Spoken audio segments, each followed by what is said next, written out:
This is the Daily Market Comment by Marios Hadjikyriacos. I'm Maria Pachurdes. Thanks for joining us at XM.com. Another shockingly hot U.S. inflation report rocked financial markets yesterday, boosting bets that the Federal Reserve will raise interest rates to almost 5% before this cycle concludes. The core CPI rate overcame forecasts to reach a fresh four-decade high in September, with sticky categories such as medical care and rents driving much of the acceleration. That's when all hell broke loose.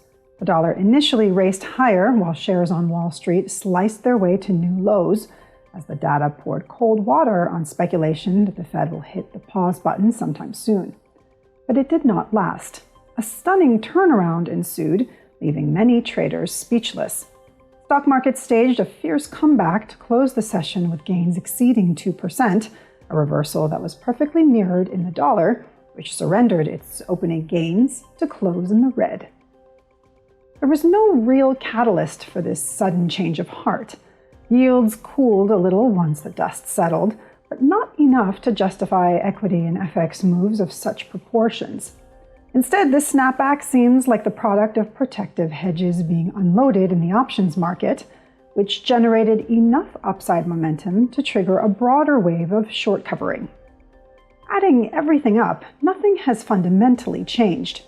Once this short squeeze fizzles out, investors will need to grapple with equity valuations that are still too expensive for the current interest rate regime, a deteriorating macro outlook, and the risk that earnings estimates are slashed if corporate America revises down its guidance in this reporting season. Big banks such as Morgan Stanley, JP Morgan, Wells Fargo, and Citigroup will get the earnings ball rolling today with their quarterly results. Japanese yen continues to sink deeper into the abyss, ravaged by rate differentials widening against it and a terms of trade shock that has wiped out Japan's chronic trade surplus. Currency intervention by the Bank of Japan last month only delayed the inevitable, with the yen hitting fresh two-decade lows against the US dollar this week, since the underlying forces behind this downtrend are still in place.